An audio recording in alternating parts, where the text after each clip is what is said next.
여러분 안녕. 예, 반갑습니다.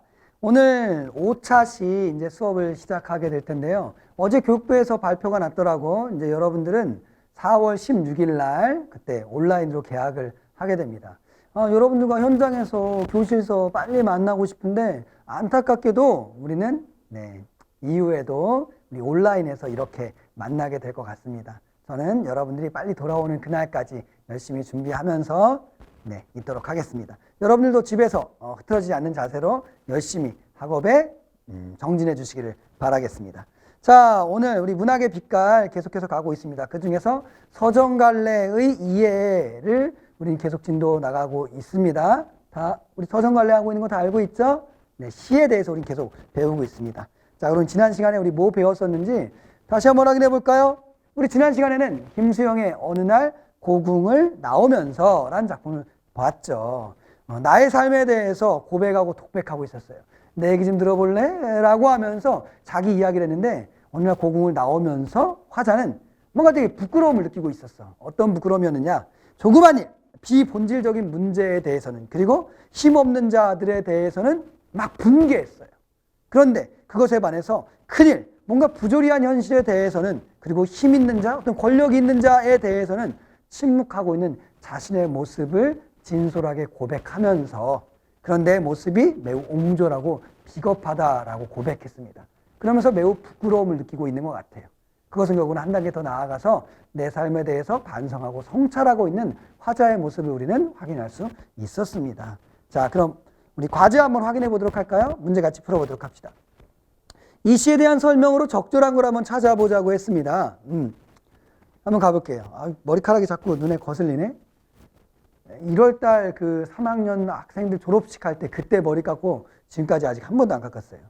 저 같은 사람만 있으면은 미용실 같은 데 다 문 닫을 것 같아. 경기 부양을 위해서 오늘 이번 주말엔 반드시 머리를 좀 깎아줘야 될 것 같습니다. 이거 내가 살기 위해서도 좀 깎아야 될 것 같아. 엄청 번거롭고 귀찮아요. 자, 과제 확인할게요. 첫 번째, 이 시에 대한 설명으로 적절한 것은, 자, 이 시에 대한 설명으로 적절한 것, 밝은 미래에 대한 확고한 신념을 가지고 있다. 밝은 미래? 아니죠. 지금 현재의 자아의 모습을 고백했었죠. 나약한 자아에 대한, 나약한 자아, 일단 맞네요. 그죠? 본인은 스스로 나약하다라고 했고요. 두 번째, 내면적인 갈등이 드러나 있다라고 했는데, 맞나? 한번 볼까? 일단, 이 내적 갈등이라는 게 나타난 게 맞는지 확인해 보도록 합시다. 화자의 현실적인 자아의 모습은 요 나약한 자아의 모습이죠. 그렇죠? 그러면 이 현실적 자아가 아닌 화자가 바라는, 소망하는 자아의 모습은 아마도 플러스의 자아의 모습일 거야. 어떤 본질적인 문제, 그런 부정한 현실 속에서 절정해서 서 있어야 되는 게 화자가 바라는 그런 자아의 모습 아니겠습니까? 근데 이런 자아의 모습과 현실적인 자아의 모습은 서로 멀리 떨어져 있나요? 아니면 딱 맞아 떨어지나요?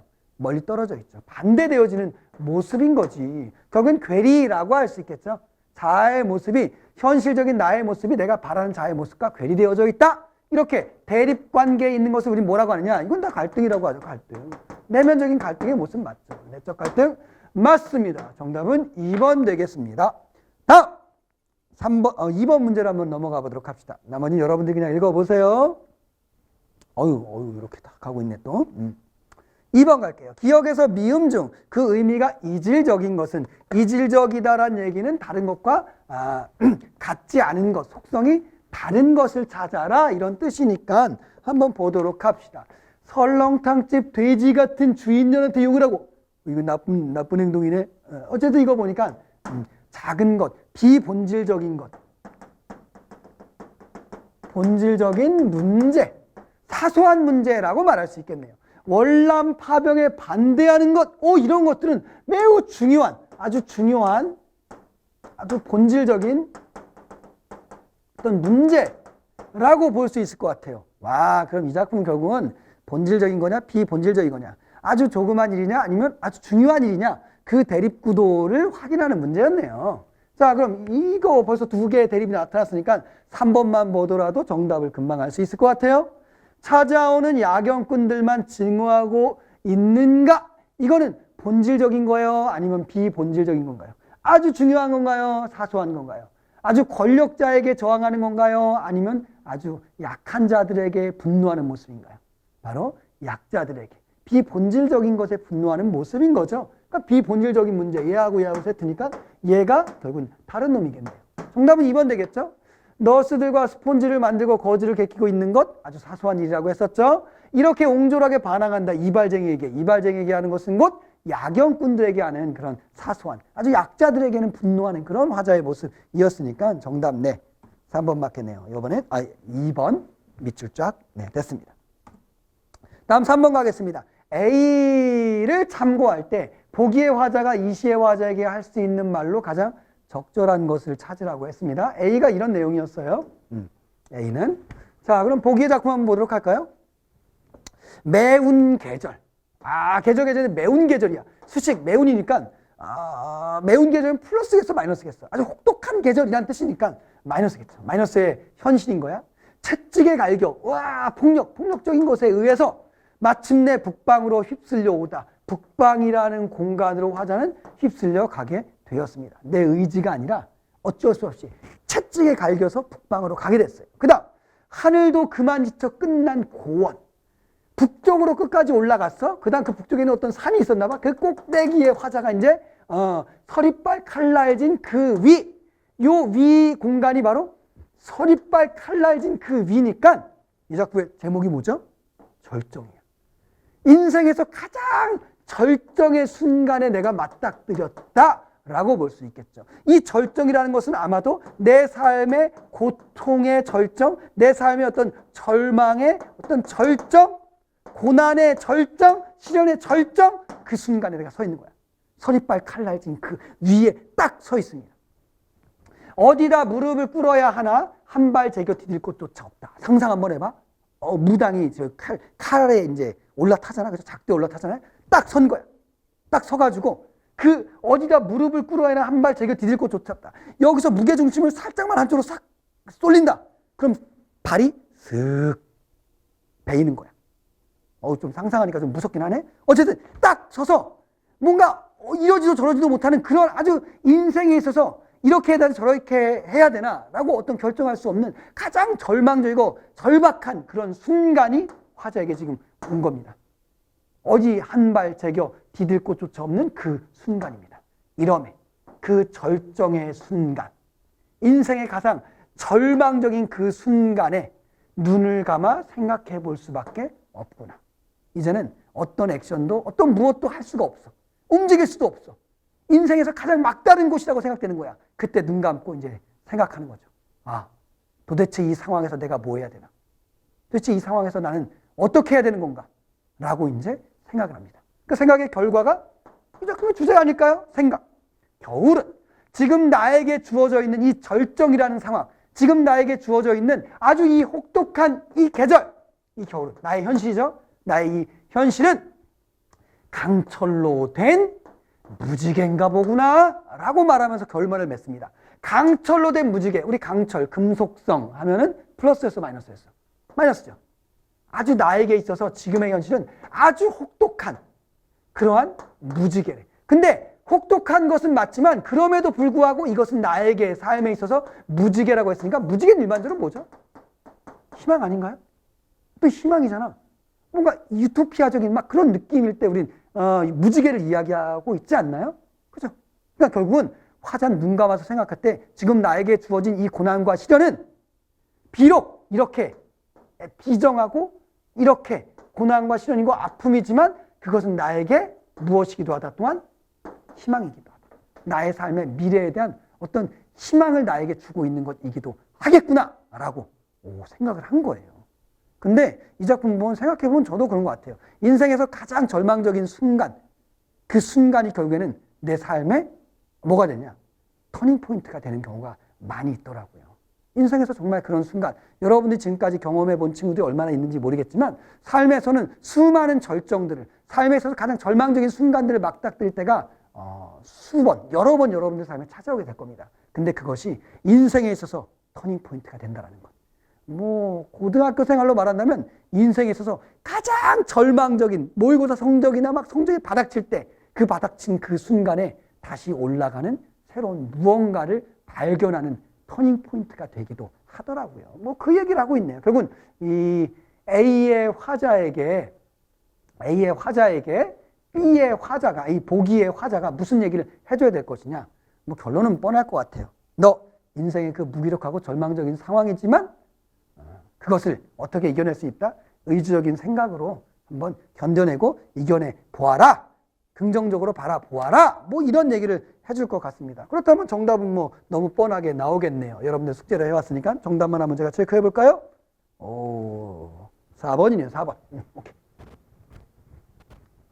자, 그러면 우리 문제도 확인 다 끝났고 정답 확인도 다 끝났고 이제 오늘 수업을 한번 들어가 보도록 합시다. 자, 오늘의 수업은 유치환의 바위란 작품을 가져와 봤습니다. 이 작품도 내재적으로 한번 감상하고 분석해 볼 수 있도록 해봅시다. 이 작품 바위라고 하니까 바위돌 한번 딱 떠올려 보는 거야. 바위 뭐가 생각나나? 무척 강력하고 단단한? 너희가 이렇게 바위 같니? 고집불통 이런 뜻도 있고 머리가 좀 이렇게 떨어진 이런 좀 단어는 좀 그런 거 이런 유추는 좀 그런 것 같다. 어쨌든 뭐 바위라는 속성이 여러 가지가 있을 텐데 그 중에서 이 작품에서 바위라는 작품 제목을 가져왔다면 아마도 화자는 이 시인은 이 바위를 보고 뭔가 시상이 떠올랐을 겁니다. 바위를 보고서 시인은 무슨 생각을 떠올렸는지 시인의 생각을 읽어봅시다. 무엇을 통해? 작품을 통해. 한번 가봅시다. 내 죽으면 한개 바위가 되리라. 일단 첫 번째에서 내재적인 정보를 우리가 빨리빨리 찾아내 보도록 합시다. 내가 죽으면 1인칭이나 이 작품을 하자. 1인칭입니다.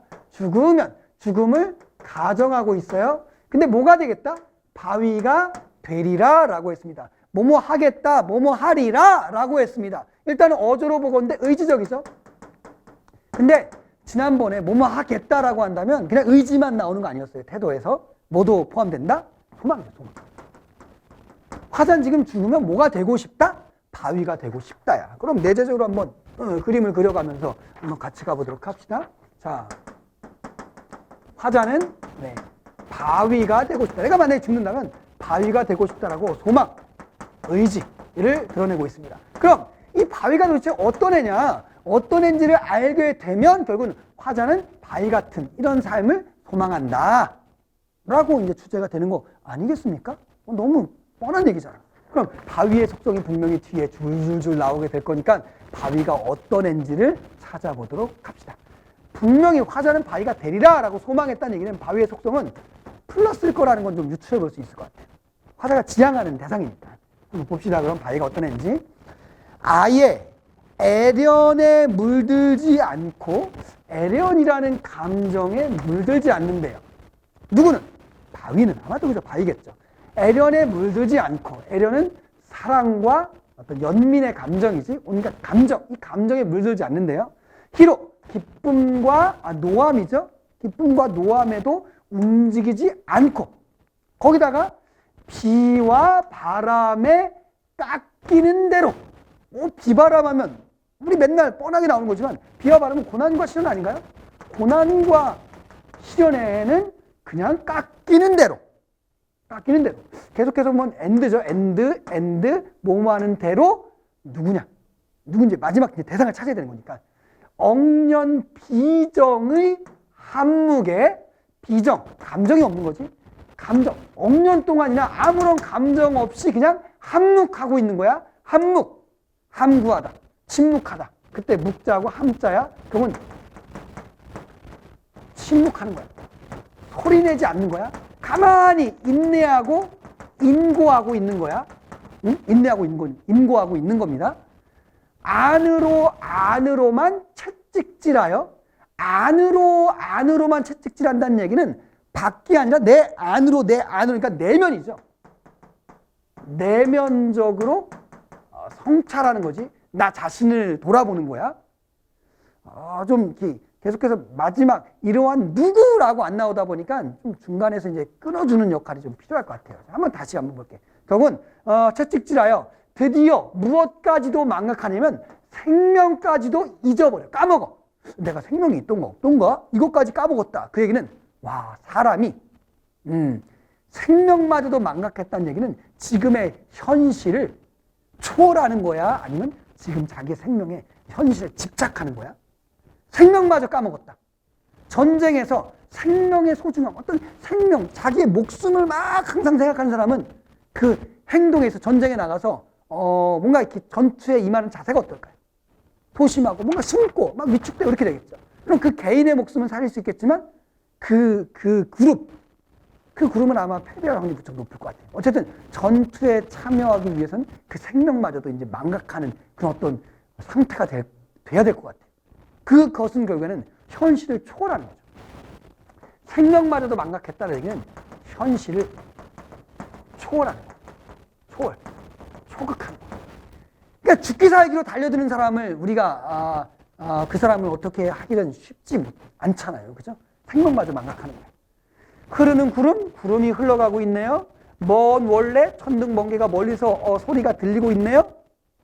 꿈 꾸어도 노래하지 않고 꿈을 꾸는데도 불구하고 노래하지 않는데, 노래한다는 얘기는 표현이니까 표현하지 않고 두 쪽으로 깨뜨려져도, 두 쪽으로 깨졌다는 얘기는 절망의 상황 아니겠습니까? 절망의 상황에서도 소리하지 않는, 결국에는 여기서부터 여기까지는 무엇을 수식하려고 한 거냐면 소리하지 않는 누구? 이 바위가 되리라. 이 얘기를 하려고 했던 거야. 진짜 기네요. 결국은 바위의 속성을 다시 한번 정리해 보도록 합시다. 그럼 처음부터 바위는 애련에 물들지 않습니다. 희로에도 움직이지 않습니다. 온갖 감정들에도 물들거나 움직이지 않는 거야. 이거 우리 쉬워? 이거 진짜 쉽지 않아요. 생각해 보자, 여러분들. 누군가가 SNS에서 여러분들을 막 음해하면서 좋지 않은 막 글을 막 남겨라. 그럴 때 여러분들 감정 그냥 가만히 뭐 아무렇지도 않네 라고 하기 쉬운가요? 장난 아니죠. 막 나의 분노 막 이런 거 쉽지 않잖아요. 우리 학교 같은 경우에는 선생님들도 마찬가지야. 이제 학생들로부터 이제 댓글 막 피드백 이렇게 오잖아. 그것뿐만 아니라 그 학년 말마다 이제 선생님들 수업에 대한 수업 만족도 조사 평가 이런 게 막 와요. 그럼 거기에 멘트에서 막 학생들이 저한테 막 이제 뭐라고 막 쓰겠죠. 저는 지금 정도 이제 많이 이제 초월되긴 했는데 예전에 막 좀 더 어리고 막 이랬을 때 그 피드백을 보면서 얼마나 마음이 막 상처받고 막 힘들고 하던지 감정을 가만히 평상심을 유지하기란 쉽지 않더라고요. 근데 여기는 그런 모든 온갖 감정들, 사랑의 감정이나 연민의 감정, 사랑의 감정, 사랑해본 친구 알잖아. 가만히 평정심을 유지할 수 있나요? 환장하죠. 사랑의 감정이 있을 때. 그치? 또 연민의 감정, 뭔가 뭐 불쌍한 걸 보고 날 때 그 수많이 촉발되어지는 그 감정들. 근데 그런 것들, 어떤 기쁠 때나 슬플 때나 분노할 때나 움직이지 않는 그런 바위야. 이런 속성을 우리 뭐라고 하죠? 소삭되지 않고 가볍지 않은 행동, 가볍지 않은 그런 모습, 의연한 그런 모습이라고 할 수 있습니다. 의연함이야. 바위의 속성?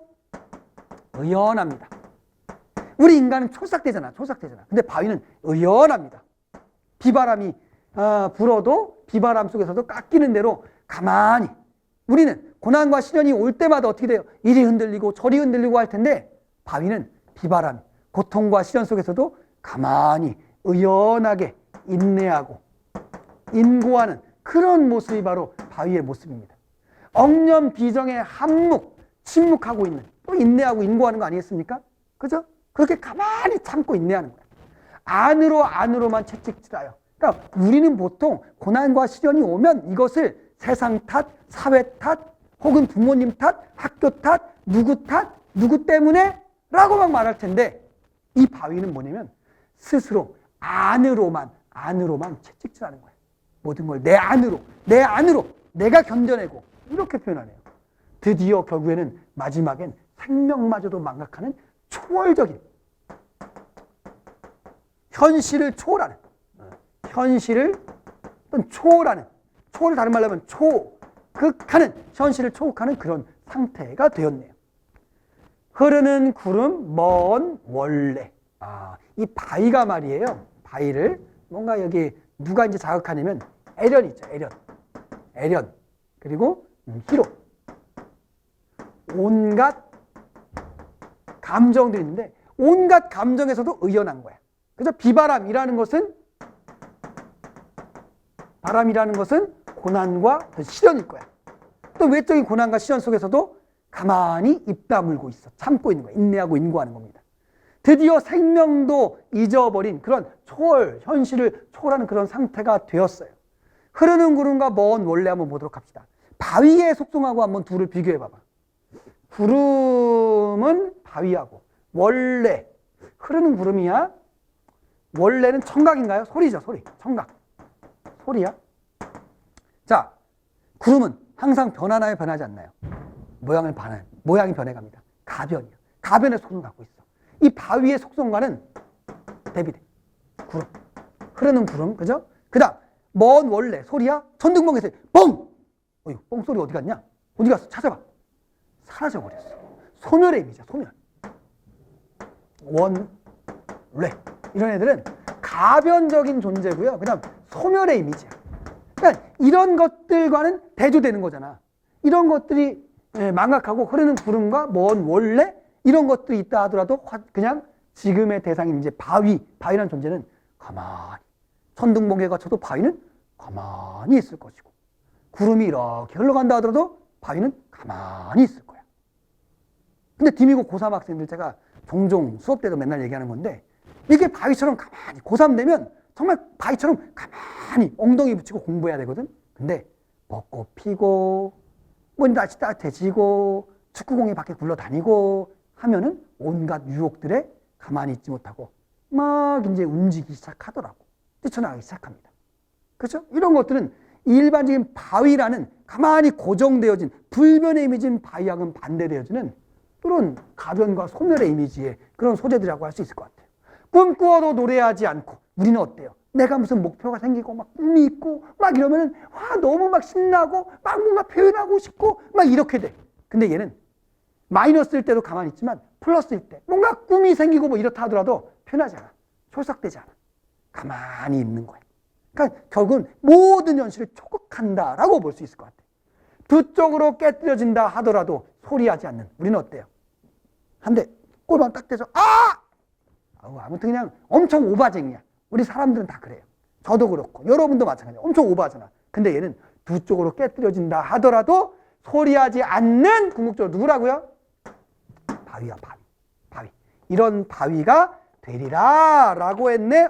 처음에 바위가 되리라 곱하기 2에 됐네요. 그죠? 그럼 반복이네. 반복을 항상 강조 아니겠습니까? 운율도 되고요. 근데 처음과 끝이 반복되어질 때 우리는 뭐라고 부르더라?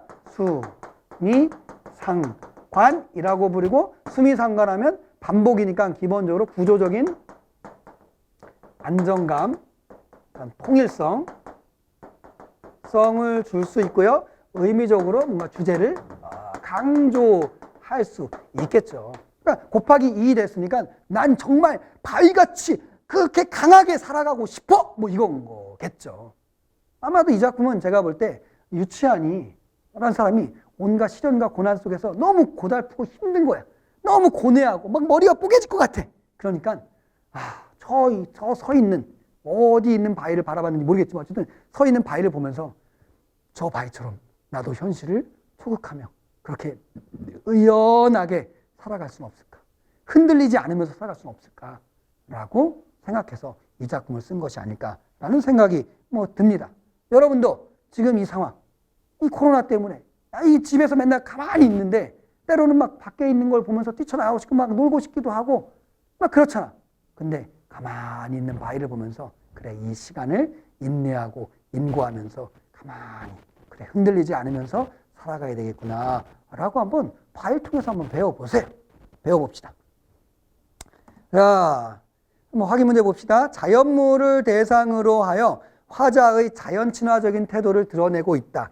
이 작품 자연물을 대상으로 한 거 맞습니다. 그럼 화자의 삶의 태도가 자연 친화적인 삶의 태도인가요? 자연, 이 바위하고 친하게 지내려고 하는 건가요? 여기서 즐기나요, 인생을? 아니죠. 그죠? 이 앞에 건 맞지만 친화적인 삶의 태도. 요거 때문에 틀렸네요. 요거겠죠. 온갖 감정에 흔들리지 않는 초월적인 존재로서 강인한 정신과 의지의 표상이자 화자가 지향하는 삶의 모습을 지닌 대상물은 너무 쉽다. 너무 쉬워. 그죠? 바위겠네, 바위. 자, 이렇게 해서 오늘 작품을 한번 감상해 보았습니다. 마지막 남있다 한번 정리해 보도록 합시다. 남있다. 화자는 납니다. 이 작품도 1인칭이에요. 그죠? 스스로 고백, 독백하고 있습니다. 내 삶에 대해서 어떻게 살아야겠다라고 여기는 의지를 좀 드러내고 있어요. 대상은 바위였어요. 바위의 속성 우리 쭉 마지막 가서 이러한 바위라고 해서 바위가 나오고 앞에 수식된 게 쭉 연달아 열거돼서 나왔었는데 그 속성을 보니까 어떤 감정과 온갖 감정들 그리고 고난과 시련에도 흔들리지 않았어요. 그죠? 흔들리지 않는 초월적인 현실을 초월하는 절대적인 어떤 존재라고 볼 수 있었죠. 그럼 화자의 정서와 태도 그런 바위에 대해서 바위 같은 삶을 살고 싶다는 소망, 그 살고 싶다는 의지를 드러내고 있었죠. 그러니까 주제는 뭐 현실 초월적인 삶의 추구죠. 뭐 바위가 되고 싶다. 그 얘기는 다른 말로 하자면 현실을 초월하는 삶을 살고 싶다. 그것에 대한 의지, 이게 주제가 되겠습니다. 표현상 특징 정리해 보도록 합시다. 바위는 화자가 추구하는 모습을 지닌 객관적 상관물이 되겠습니다. 객관적 상관물이라는 게 뭐죠? 객관적 상관물. 그러니까 객관이라는 얘기는 주관과 이제 상대되는 개념이잖아. 우리 시에서 말이야, 화자의 정서, 일반적으로 감정, 생각, 이란 것 말이에요. 이건 주관이에요? 아니면 객관이에요? 주관적인 거죠. 개인적인 거니까. 주관적인 거야. 근데 이것을 갖다가 다른 사람에게 공감받게 하기 위해선 객관적인 대상물이 필요하겠지. 객관적인 대상물이 필요합니다. 이걸 갖다가 객관화시켜서 보여주는 대상물들을 우리는 객관적 상관물이라고 말하는 거야. 예를 든다면 시에 사용되는 온갖 배경들 웬만하면 거의 다 그냥 객관적 상관물이라고 하면 됩니다. 한번 볼까요? 이별장문의 뒤에다 배경 뭘 깔죠? 해가 떠올라야 돼요? 해가 져야 돼요? 해가 떠올라야 돼? 져야 돼? 이별장문에서 해가 져야 돼. 비가 내려야 돼? 아니면 막 꽃들이 막 흩날리면서 상승해야 돼. 꽃들 떨어지고 비가 내려야 돼. 왜? 화자의 정서가 지금 업이야, 다운이야. 다운이니까 그런 다운된 화자의 추상적인 정서를 자꾸 객관적인 대상물 속에다가 보여줘서 화자의 정서가 객관화돼서 우리 독자들이 공감할 수 있는 배경으로다가 깔려주는 거야. 그러니까 이별장문에서는 비가 내린다든지 아니면 바람이 불어서 낙엽이 뒹군다든지 이런 쓸쓸한 배경을 만들어주는 거죠. 물론 객관적 상관이라는 게 화자의 정서하고 동일되어지는 동일한 그런 대응되어지는 객관적 상관물이 일반적으로 많이 있지만 대비되어지는 객관적 상관물도 있어요. 예를 들면 이별 장면인데 이별하고 집으로 가고 있는데 옆에 벤치에서 커플들이 뽀뽀하고 있어. 이것도 객관적 상관물이야. 그건 뭐냐면 화자의 지금의 처지와 대조되어지는 객관적 상관물을 배치한 거지. 그럼으로써 화자의 처지가 그 추상적인 이 감정 있잖아. 그 감정이 더욱더 부각될 수 있도록 만드는 거야. 그래서 객관적 상관물, 화자의 정서나 감정, 생각 등 이런 주관적인 이런 것들이 직접적으로 나 슬프다, 외롭다 이런 감정을 쓰지 않고 얘가 지금 매우 외롭고 쓸쓸하고 되게 지금 고통스럽고 아프고 뭐 이런 것들 갖다가 보여줄 수 있는 다른 모든 소재들, 대상물들 이것들을 우리는 객관적 상관물이라고 하는 겁니다. 그러니까 바위라는 게 화자가 직접 나 강인하게 살아가고 싶다 라고 말하지 않았잖아요. 이런 바위가 되고 싶다. 근데 바위의 속성이 그런 거였으니까 바위라는 객관적인 대상물 속에다가 화자가 추구하는 모습을 담아낸 거죠. 객관적 상관물입니다. 자, 바위하고 애련, 희로, 비, 바람, 구름, 원래하고 대비되어지는 속성을 갖고 있어. 대비되어지는 속성. 한번 볼까요? 바위는 화자의 삶의 표상이 되어지는 속성입니다. 어떤 속성이냐? 강인함과 불변. 비바람이 불어도 가만히 있고 천둥번개가 쳐도 가만히 있는 절대로 움직이지 않는 대상. 그게 바로 바위였습니다. 그것에 변해서 애련, 희로, 비바람, 구름과 원래 한번 볼까요? 화자를 흔드는 내외적 고난과 시련이면서 유혹들이라고 말할 수 있습니다. 근데 이런 것들은 항상 변합니다. 여러분의 감정 어떤가요? 하루에도 수십 번, 수만 번씩 변하지 않나요? 나만 그런 거 아니야? 니들도 그렇잖아? 그지? 감정이 막 수없이 변하잖아. 누군가에게 조금만 칭찬 들어도 막 우쭐대기도 하고 때로는 누군가가 조금만 상처되는 말을 하더라도 난 너무 디프레션 되는 거야. 그치? 우린 수없이 하루에도 업다운이 정말 많아요. 그런 거야. 애련과 희로 이런 모든 감정도 온갖 감정들은 너무 쉽게 변합니다. 비바람이라는 것, 우리를 흔드는 것들이죠. 그죠? 구름과 원래, 아까 얘기했잖아. 구름과 원래, 이런 모든 것들은 가변, 변하는 것들이고요. 구름, 언제든지 똑같은 모양인가요? 수없이 변합니다. 우리의 마치 감정처럼. 원래, 천둥 소리, 꽝! 아까도 얘기했지만, 야, 소리 어디 갔어? 사라져버리는 거야. 이런 것들은 잠깐 여러분 삶에 있을지라도 사라지는 것들입니다. 이렇게 하면 또 여러분들에게 좋은 얘기 하나 또 해주고 싶네. 우리의 고난과 시련, 고통, 지금의 절망으로 생각하는, 여러분이 가장 심각하게 생각하고 있는 그것들은 가변적인 거야. 언젠간 사라집니다. 정말이에요. 해결됩니다. 예를 들어서 제가 예전에 수필 이런 작품을 썼어요. 할머니의 돋보기 안경. 제가 초등학교 때 할머니랑 이제 어렸을 때 같이 살았었거든요. 나이 들어서 커서도 살았었는데 지금은 현재 돌아가셨습니다. 근데 할머니가 돌아가시고서 유품을 막 정리할 때 할머니의 돋보기 안경을 제가 봤거든요. 근데 그걸 보면서 그때 이제 시상이 그때는 수필 썼으니까 막 상이 떠올라가지고 썼는데 그 내용이 뭐였냐면 초등학교 때 어린 마음에 할머니 돋보기 안경. 어렸을 때 저희는 막 그런 돋보기나 이런 게 좀 귀했었거든요. 그러니까 아무튼 그걸 보면서 와, 이거 할머니 돌아가시면 내가 이거 꼭 가져야지 막 하면서 할머니 막 빨리 돌아가시면 좋겠다. 어린 마음에 그냥 그거 갖고 싶어서 갑자기 이것 때문에 나 갑자기 이상한 사람은 되는 거 아니야? 어렸을 땐 그런 마음 가질 수 있어. 나만 그런 거 아니야. 나만 그런 거 아니지? 아무튼 막 할머니 돌아가시면 내가 이거 가져야 되겠다 하면서 막 갖고 싶어 했어. 근데 그 초등학교 때 어린 시절이 지나고 20대 중반이 되었을 때 한 명 돌아가시고서 유품 정리할 때 그 돋보기 안경을 내가 발견했습니다. 근데 그 어렸을 때 생각했던 그게 장면이 떠올랐어. 근데 지금 그 돋보기 안경, 20대 중반이 됐을 때 그 돋보기 안경은 나에게 있어서 매우 욕망하는 그런 소품이었을까요? 아니죠. 변하는 거야. 여러분이 지금 매우 중요하게 생각하고 아주 소중하게 생각하는 그것도 10년 뒤, 20년 뒤에는 그렇지 않을 수 있어요. 그런 것처럼 그것과 마찬가지로 고난과 시련, 지금 생각하는 아주 큰 어려움도 지금 당장엔 정말 내 인생에서 이것이 가장 큰 문제이고 이것만 해결되면 모두 다 될 것 같고 이것이 진짜 내 인생의 절망이다, 절벽이다, 끝이다라고 생각하는 그것이 인생에서 정말 끝이 아닐 수 있다라는 겁니다. 아무튼 가변적인 거였습니다. 강인하고 단호한 남성적인 어조를 지니고 있고요. 그죠? 하겠다도 일반적인 남성적 어조인데 얘는 하리라! 라고 했으니까 명령형을 사용하면 일반적으로 남성적 어조가 좀 어울리죠. 그죠? 어울리죠. 남성적 어조입니다. 낯설고 관념적인 한자어가 이 작품 되게 많이 쓰였어요. 애련. 이런 건 낯설지 않은데 나는. 희로. 이거 낯설지 않은데? 비정, 한목. 저는 낯설지 않은데 니들은 낯설지? 그지? 그래서 아마 이렇게 한 것 같아요. 그래서 저도 여러분들 나이 때는 정말 낯설었던 한자어들입니다. 자, 이런 낯설고 관념적인 한자어들.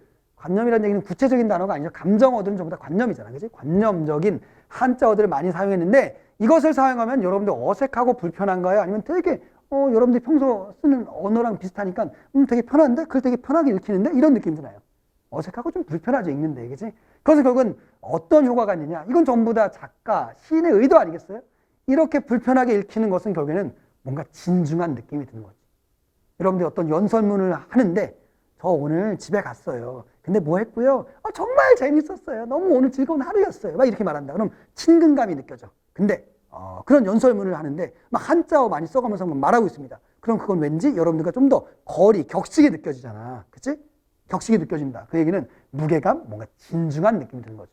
이 작품, 나 바위가 되겠다! 막 친근한 느낌인가요? 아니죠. 화자의 의지, 어떤 강인함, 이런 게 좀 드러나야 되니까 훨씬 더 이런 어휘를 사용하는 게 화자의 주제를 구현하는 데 훨씬 더 탁월할 수 있었겠지. 그러니까 이렇게 사용하는 거죠. 그 다음, 자연물, 바위의 속성을 통해서 화자의 의지를 형상화했고요. 마지막, 수미상관. 곱하기 2 됐네. 근데 처음과 끝부분이 곱하기 2 됐으니까 이런 것을 우리는 수미상관, 처음과 끝을 유사하게 만드는 거죠. 그래서 주제가 강조되어지는 거고, 그러니까 구조적으로 시상에 있어서 구조적인 반복이니까 주제가 강조되어지는 거고요. 구조적인 통일성, 안정감을 줄 수 있습니다. 이렇게 해서 오늘 작품도 마무리했습니다. 사담인데 우리 딸내미가 그 초등학교 3학년인데 아무튼 엄청 그 아이돌 걸그룹 막 댄스나 막 이런 거 엄청 막 좋아해가지고 막 맨날 유튜브 그거 틀어놓고 막 따라하고 막 그러고 있어.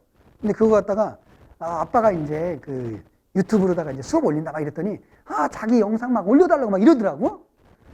근데 제가 볼 때는 옳지 않은 것 같습니다. 근데 어쨌든 여러분들에게 한번 질문 던져보도록 할게요. 우리 딸 영상 보고 싶다! 아, 그러면은, 아, 이것도 저기 되나 모르겠네? 이거, 따봉? 최고? 최고. 이거 표시 있는데, 이렇게 하는 것도 있고, 이렇게 하는 것도 있고, 두 가지가 있는지 모르겠네? 아무튼 모르겠지만, 어쨌든, 이렇게 올려준 게, 우리가 몇 명이야? 200 몇 명일 텐데? 요렇게 올려준 거 표시가, 100, 절반, 최소한 100, 절반 이상 되니까, 110건 이상 되면, 우리 딸 내가, 올려주도록 할게. 근데 그거 안 된다 그러면은, 조용히 그냥 있을게요. 네, 아무튼, 오늘도 고생 많았습니다. 자, 5강 문제 풀고 정답 댓글 달아주시고요. 베네듀 온라인 학습 과제 까먹지 마세요. 네. 네 번째 과제 4월 5일까지야. 4월 5일까지 꼭 해주시기 바랍니다. 오늘도 고생 많았습니다. 바이바이.